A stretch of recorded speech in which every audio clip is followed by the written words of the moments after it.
In last place, at number 6, we have what's probably the most obvious pick on this list, and that's The Final Destination, aka Final Destination 4. This is not just a bad movie, this is one of the worst movies around. This movie sucks. The first time I watched it, I was like, yeah, it's pretty bad. The second time I watched it, I was like, no, this is one of the worst things I've ever actually seen. There's a couple decent moments, but from basically the jump, it is unexcusably bad. The opening kill is the worst in the series. If you don't know Final Destination, every single one of these movies opens with this grand action set piece where a ton of people die, and then turns out it's a premonition. And a main character has this vision about this set piece, and then they get 5 or 6 people out alive. From there, death comes for each of the survivors one by one. Every single Final Destination movie is like this. And this one's no different, except this one thought it would be a great idea to have the action set piece where a whole bunch of people died at a racetrack. The way everything comes about, it makes almost no sense at all. It's incredibly stupid, and it's just cars derailing, running over people, and people getting crushed by things. Typical Final Destination. The problem is the entire thing is done with some of the worst CG of the era, which is disappointing because the Final Destination movies made their name off of their gory, excessive, and crazy kills, and this one, while no different, is so heavily visual effects oriented, all of them look bad. Just all of them. And to make matters worse, most of them are incredibly uncreative and kinda stupid. Even the best ones in the movie are still not great. There's one guy who's racist and he goes to be racist at a black guy's house, and then he ends up catching on fire and being towed away by his own truck. It's stupid, but it's one of the better ones, I guess. One of the worst ones is when a lady just gets hit by a rock after she gets her hair cut. It's so embarrassing and terrible, I can't even express it. The characters are some of the worst in the series. The ensemble cast is one of the worst in the series, if not the worst. It probably is the worst. Most of these movies at least have 1 or 2 actors that I'm like, okay, they're pretty good. Even if I don't recognize them, they're pretty good. Like Mary Elizabeth Winstead's in one of these movies. This movie has nobody, and all of these nobodies are awful. I mean, there's so little redeeming qualities. The redeeming qualities that it does have, it even subtracts from those. There's one kill that everybody knows, the escalator kill, when a lady gets sucked into an escalator, and it's like, whoa, this is crazy. But it was also in a vision. That's the twist of this movie, is that there's 2 visions. 2 premonitions of 2 accidents. And that's the Final Destination, a gigantic piece of shit. At number 5, we have the original Final Destination film, the one that started it all. This is like a Friday the 13th situation where the first one's kind of one of the weaker ones. It's not the worst thing ever, but it's just kind of boring and dull and takes itself way too seriously. The premise here is played way too straight for how stupid and bad the premise is. That's one of the critical flaws of this series in general, is that the premise is just not that good. Like a guy having a premonition of deaths and then saving people and then death coming for those people is okay, but then there's just nowhere to go with it, and it's pretty clear in this movie they had no idea what to do with that premise at all. It's just a collection of kind of bland kills, and then it just sorta ends. The storytelling is not good, it's pretty weak, there's basically no plot.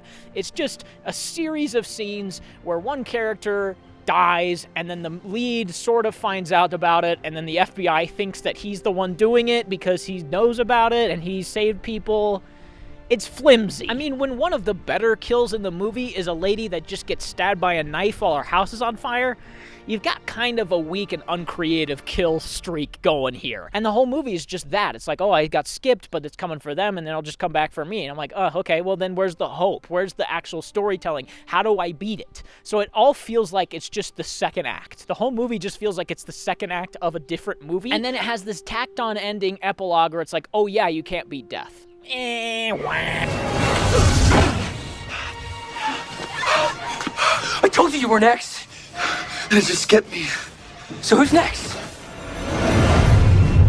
At number 4, we have Final Destination 2. I didn't talk about it much with F1, but the airplane kill in that is iconic. The opening scene is iconic. Here, I think this one outdoes that one, and it outdoes most of the series, if not all of the movies in the series, for its opening action set piece. It's insane. The car accident sequence seemed like it took up the entirety, if not most, of the film's budget, because it's crazy. And what's great is that this movie does an okay job of carrying the momentum from that scene to the kills later, which is something that most of the other ones don't really do. Compared to the first one, this one is incredibly campy, which is exactly what this series needed to be, and it's actually trying something with storytelling and its plot, which is something this series definitely needed as well, even though it's only the second one. Saved his life. You never told me that, Peter. Boy, that was lucky. Even though it's kind of lower on this list, this is where the series definitely takes a turn into what it should have been from the beginning, because the premise is just not that good, so you need to play it up. You need to be campy, you need to be kind of stupid to actually get it to work, and this one starts to do that. Yes, it's very boring. A lot of it is very boring. The characters are not that good. They're in fact very unlikable. Most of them are, at least in my opinion, or just downright unmemorable. In fact, I can't remember a single one of their names. I don't even remember who's in it, and I just watched. And that's really the weakest element, is that there's just not that much memorable outside of those kills. And the kills are pretty good. The pane of glass dropping on the kid is great.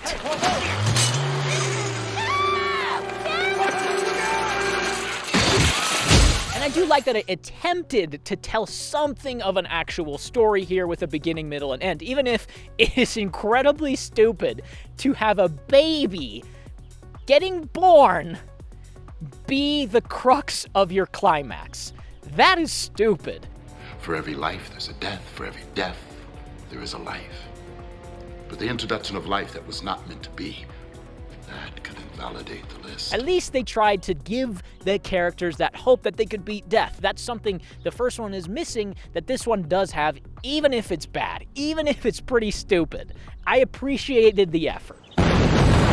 At number 3, and I didn't do this intentionally, is Final Destination 3. This is the first one in the series from 1, 2, and 3 that actually has decent direction. Most of these films are pretty ugly, or at least just bland to look at. This one actually has some memorable filmmaking, which is something I can't talk about with basically any of the other movies. In fact, it has one of the most famous scene transitions in any horror movie ever, which is the tanning bed kills that transitions to coffins. That's actually genuinely good filmmaking. That's genuinely a good match cut. That's genuinely a strong, creative decision that I quite like, that everybody likes, for good reason. And of course, Mary Elizabeth Winstead is the lead in this before she really popped off, and she's really good in it. The cast in this is very, very good.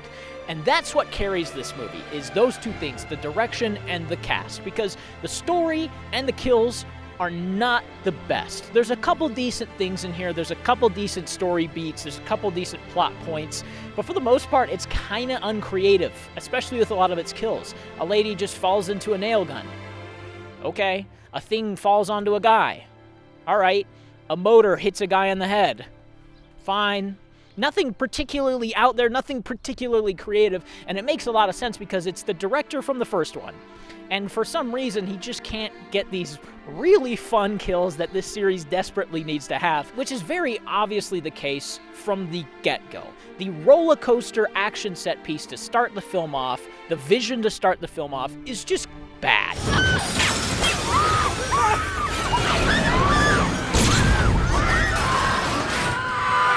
This is a movie with a lot of highs and a lot of lows, which explains its placement in the kind of middle of this list. There's some really interesting things it's doing, there's some really not so interesting things it's doing, and as far as the kills go, it's one of the lesser movies, I would say, but because of some good cast, some good direction, it kind of elevates a little bit. It's a little unmemorable, but that's explains why it's in the middle of the list. It's just kind of mid, you know?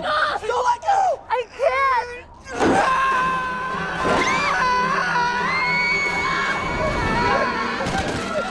The last two movies on this list, I think, are the only two in the whole series I genuinely recommend watching. This is where the franchise really takes a turn, and it's unfortunate because at number 2, we have Final Destination 5, which may have been the franchise's death nail for a long time, until now. The opening action set piece and the characters and the acting is not great. It's definitely a little bit weak. It feels a little bit cheap, especially the crumbling bridge vision. But from there, it really takes a turn up into something pretty fun and pretty different from all of the other films. And that goes for everything from the kills to the storytelling. I mean, this is the first one in the whole series that feels like death itself is a character almost.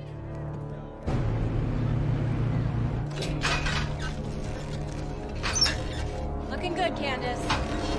And it seems like he's pushing a domino effect of things to get people to die. And they die in really spectacular and fun ways. Yes, it can lean a little bit visual effects heavy, as all of these seem to do now. But for the most part, it's pretty well handled, and the deaths are a lot of fun.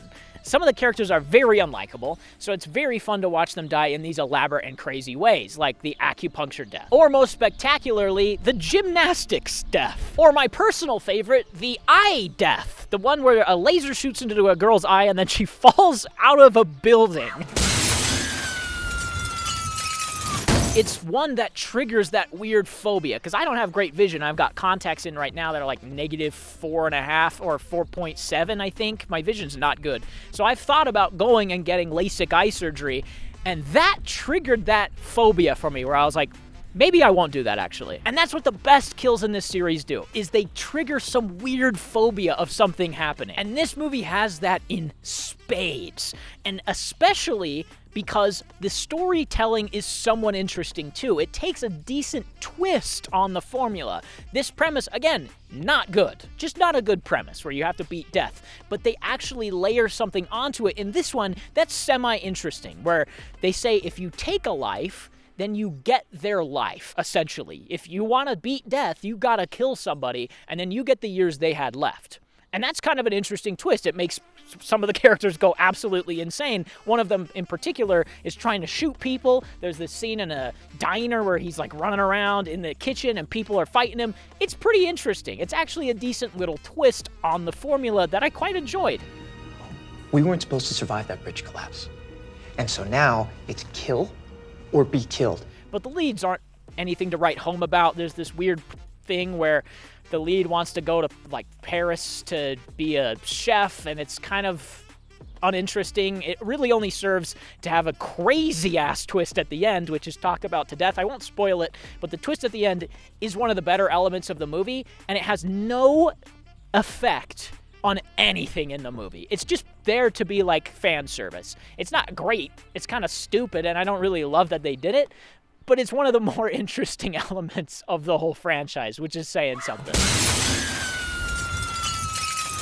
Don't call it recency bias, but at number 1, we have Final Destination Bloodlines, F6. This is my favorite of the franchise, and it's not particularly close. Obviously, I really like Final Destination 5, and it really kick-started what the series should have been all along.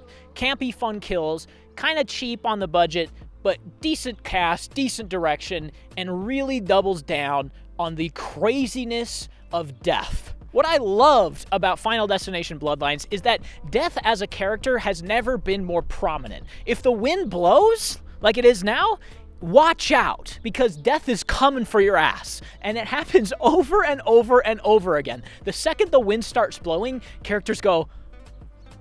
And to make it even better, the dialogue is so bad, it's fun.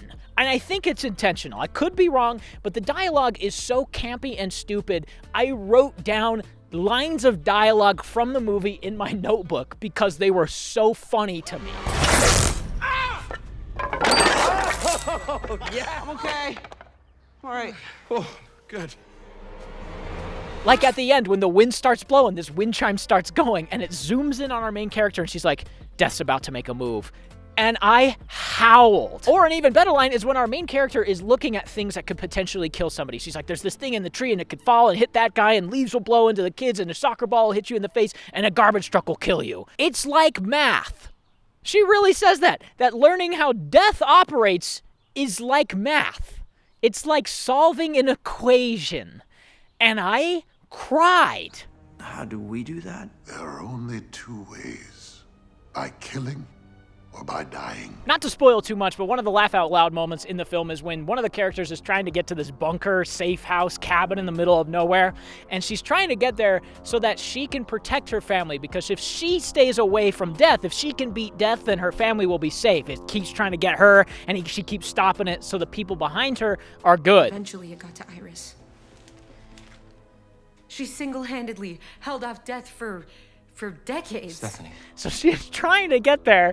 It's so funny to me. And she like gets exploded, and her son's like, "Are you okay? Are you okay?" And she's like, "Yeah, I'm gonna stay alive as long as possible for you." And immediately a thing falls on her and crushes her. Not a particularly creative death, but the way it's executed and that line of dialogue had me in actual tears in the theater. I was smothering my hysterical laughter to the point where I was like whistling out of my throat. I was like, because it was so funny. I mean, if you can't tell, I love this movie. I thought this movie was great. It's so much fun. It's not particularly a great movie, but it's the best Final Destination movie by a long stretch, and it's pretty fun. It definitely has its shortcomings. It's kind of cheap, and the cast isn't the best, but there's so much fun to be had here. Even death itself, giving a character a little love tap of a heart around a dad tattoo, because the guy isn't actually in the family, so he can't really be killed by death in the order that